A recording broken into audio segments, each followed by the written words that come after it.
में assembly election का प्रचार चल रहा है। सभी पार्टियां अपने अपने हिसाब से कामकाज कर रही हैं। उनका जो इशू है, जो मुद्दा है, उस पर बातचीत कर रही हैं।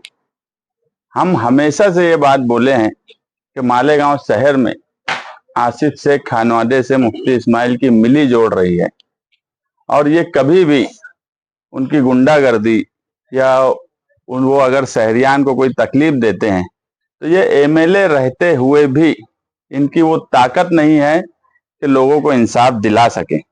और यही बात हकीकत है। ना फिरका परस्तों से लड़ने की उनकी ताकत है, ना इस शहर में गुंडागर्दी से लड़ने की उनकी ताकत है, ना ही किसी को कानूनी तौर पे कोई इंसाफ दिला सकते हैं।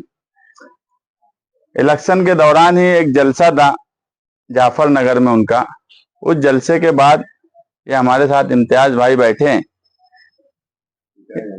इम्तियाज हरिया के नाम से जो शहर में जाने जाते हैं, उस हिस्से में जाने जाते हैं।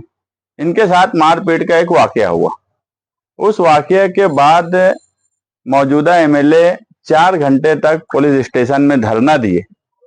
आप लोग देख रहे होंगे, मैं हर जलसे में एक बात बोल रहा हूं कि उन्होंने 24 घंटे की मोहलत दी थी इंसाफ के लिए कि 24 घंटे में अगर पुलिस ने आरोपियों को गिरफ्तार नहीं किया तो हम जो है शिवाजी मुजस्समा या गांधी मुजस्समे के पास धरना देंगे और हम ऐसा करेंगे, हम वैसा करेंगे। मगर ये शख्स मुझसे आकर मिला आमिन भाई के जरिए और ये बोला कि यार वो मौजूदा एमएलए इंसाफ नहीं दिला पा रहे हैं। वो इंसाफ दिलाना या गुंडागर्दी के खिलाफ उनकी कोई पुलिस या प्रशासन पे कोई पकड़ नहीं है। इसलिए ये मेरे पास आए। मैंने इनसे ये कहा कि इलेक्शन का वक्त चल रहा है, हर बात का अपना मतलब है, इलेक्शन होने दो, मैं कानूनी तौर पे तुमको क्या इंसाफ है वो करवा के दूंगा। मगर इनको यहाँ बैठाने का मकसद एक ये है कि जिस ताकत से वो कोशिश किए, जिस ताकत से वो धरना दिए और जिस तरह की बात बोल रहे हैं, इस शहर में अगर गुंडागर्दी, मनसियात, इस तरह की बुराई है तो उससे अगर कोई इंसाफ दिला सकता है तो वो सिर्फ समाजवादी के लीडरान इंसाफ दिला सकते हैं, शान हिंद इंसाफ दिला सकती है। और इसी वजह से हम बोलते हैं कि इस शहर में हमारा दबदबा है। अगर हमारे किसी वर्कर को किसी ने कुछ किया होता तो ये शहर को मालूम है कि हम क्या किए होते। मगर मौजूदा एमएलए की बिल्कुल ताकत नहीं है, इलेक्शन भी उनका बिल्कुल कमजोर हो गया है। और आप हमेशा एक बात ध्यान रखना, वो रियासती इलेक्शन हो या मुल्की इलेक्शन हो, डिपार्टमेंट, सरकारी अमला हालात देख के आदमी की बात सुनता है कि किसकी क्या ताकत बनने वाली है, कौन क्या होने वाला है। कहीं ना कहीं सरकारी रिपोर्ट भी ये है कि समाजवादियों का कद बहुत बढ़ गया है और ये इलेक्शन जीतने की तरफ है। और जो हारने वाला होता है उसकी प्रशासन कभी सुनता नहीं है। और यही वजह है कि इतना धरना देने के बाद भी प्रशासन ने उनकी नहीं सुनी और किसी को गिरफ्तारी छोड़ो, उसमें नाम भी आरोपी का नहीं लिखवा पाए। इतने कमजोर एमएलए मालेगांव शहर की तारीख में नहीं मिले हैं। इसलिए शहरियान गौर करें कि इस शहर में गुंडागर्दी, मनसियात और दूसरी बुराई को अगर कोई खत्म कर सकता है, गरीबों को कोई इंसाफ दिला सकता है, अगर किसी के साथ, किसी मजलूम के साथ नाइंसाफी हुई है तो उसको अगर कोई इंसाफ दिला सकता है तो वो सिर्फ हम ही हैं, नेहाली ही है जो इंसाफ दिला सकता है। इसलिए ये हमारे पास आए। हम इनका शुक्रिया अदा करते हैं कि इन्होंने सही वक्त पे मुफ्ती इस्माइल को पहचान लिया और यही पहचानने की जरूरत आज पूरे शहर को है। अभी आपने कहा कि जो है आसिफ शेख और मुफ्ती इस्माइल की मिली जोड़ है। कल जो है एक जलसा हुआ, उसमें अब्दुल मालिक ने कहा कि आसिफ शेख और मुस्तकिम डिग्निटी की मिली जोड़ है, यही वजह है कि उसको सामने रहते हुए कुछ किया नहीं गया, मुझ पर जो है यही हमारे, वो खुद मानते हैं कि हमारा दबदबा है।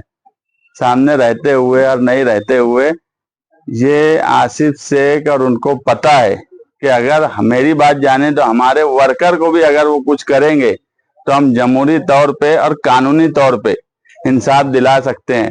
अब्दुल मालिक खुद, उनको 3 गोली लगी मालेगांव शहर में।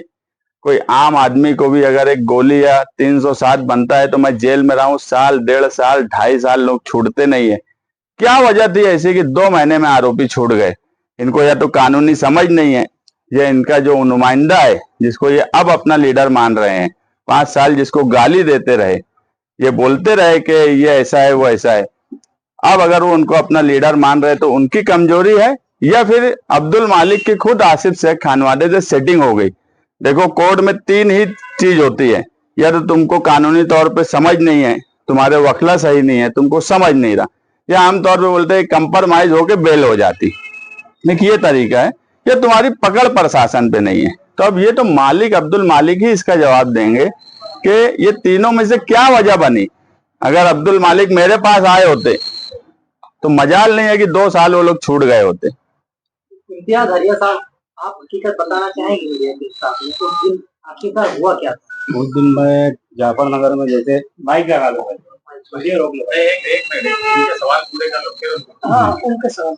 बात ये है कि कुछ लोगों ने इन पे भी इल्जाम लगाया कि भाई इनका जमीन का कारोबार की वजह से इनकी तरफ पैसे बाकी थे, या और कुछ वजह से इनकी तरफ ये था, और इस वजह से इनके साथ में ऐसा हुआ, ऐसा सियासी स्टैंड से भी कहा गया। तो ये आपके पास आए तो क्या बोल के आए आपके पास, कि आपकी मदद लेने आए, या फिर कुछ मामला सल्टाने के लिए आए? क्या वजह है कि आपके पास आए? ये मेरे पास इसलिए आए कि इनको ये लगा कि यार इनको इंसाफ नहीं मिल पाया।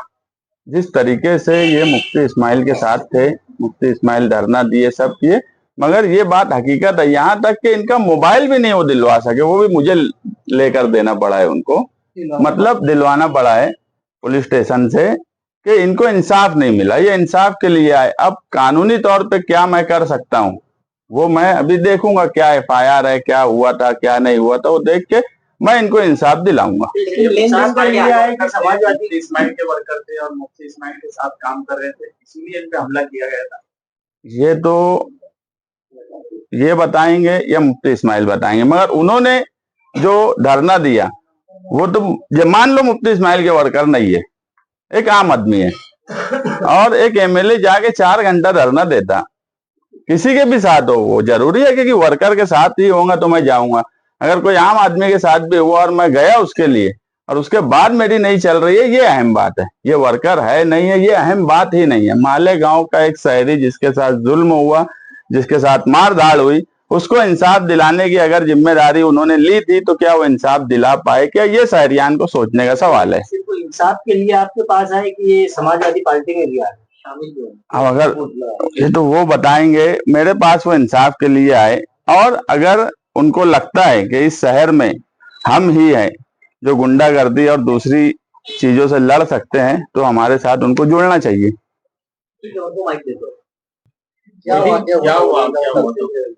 मैं जाफर नगर में जुमेरात जुमा 2 दिन मुफ्ती साहब का घर दौरा करवाया। और जुमा के दिन जाफर नगर में हमारे महल्ले में जलसा था, और जलसे की तैयारी में लगा था। थोड़ा सी मैं अपनी जरूरियात के लिए मैं थोड़ा सी इधर नूर मस्जिद की तरफ आया, तो वहाँ मेरे को कुछ लोग उठाए, मारे, लेके चले गए वहां से। और जब मैं वहां से निकलने के बाद मैं अपने साथी लोग को फोन करा, यार मेरे साथ ऐसा लोग आ जा जरा सी।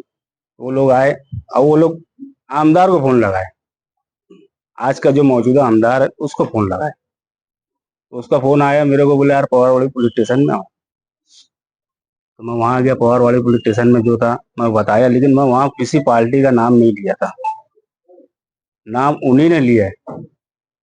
मैं किसी पार्टी का वहां पे नाम नहीं लिया था, मेरे को खाली इतना बोला गया था। मैं बोला था यार मेरे को 6 लोग मिलकर मारे। वजह क्या थी आपको? मेरी मतलब वो मेरा जाति झगड़ा था, वो मेरा जो लेन देन था वो मामला था, वो मेरा लेन देन था, वो मामला है वो। क्या इसको आमदार साहब ने सियासी रंग दिए? आमदार साहब सियासी रंग दिए, आमदार साहब खुद दोगले। मैं मानता हूँ क्योंकि मैं आज 1994 से उनके साथ में था, साना बसाना हर चीज में उनके साथ में चला हूँ। लेकिन आज मेरे ऊपर जब पड़ी है तो मैं इतवार के दिन से हॉस्पिटल से घर पे गया, एक कोई वर्कर अगर आ गया मेरे घर पे तो मैं जिंदगी गुलामी करने को तैयार हूँ। मुस्तकीम भाई के पास आए? मैं मुस्तकीम भाई के पास आया हूँ, मेरा साथी आमीन भाई है, मैं भी उनसे दुश्मनी लेके उनके साथ में था। उन्होंने मुझको फोन किया था क्या ठीक है तो मुफ्ती साहब का खास है, मैं तेरे ऊपर दबाव नहीं डालूंगा, ये नहीं करूंगा। उसकी रिकॉर्डिंग बोलेंगे तो वो सुना भी सकता हूँ मैं। उन्होंने मेरे को बोला था कि मैं तेरे ऊपर दबाव नहीं डालूंगा, तो हमारे साथ रहे। लेकिन जब मेरे साथ ऐसा हुआ तो मैं आमीन भाई को बोला, आमीन भाई मेरे को अब इंसाफ चाहिए। जो आदमी एक मौजूदा आमदार एक मोबाइल नहीं दिला सकता, वो क्या मेरे साथ कुछ कर सकता है? इंसाफ तभी रहेगी कि समाजवादी में शमूलियत इख्तियार करूंगा मैं। शामिल और इस्तेमाल नहीं करेंगे। वो FIR में जो नाम अधूरा लिखा हुआ है तो वही लोग है, असल में लड़ाई और है उसके अंदर। वो मेरा जाति मामला है, उसका जो है तो मुस्तकीम भाई अब वो मामला जो है तो पुलिस स्टेशन से मामला हल करवाएंगे उसको। पैसे बाकी थे, आपको पूरे नाम के पता नहीं? वो मुस्तकीम भाई बताएंगे, उसके नाम पता सब मुस्तकीम भाई को बताऊंगा, वो सब करेंगे। लेकिन उसको सियासी रूप दे दिया गया था। चलो ठीक है, समाजवादी सामने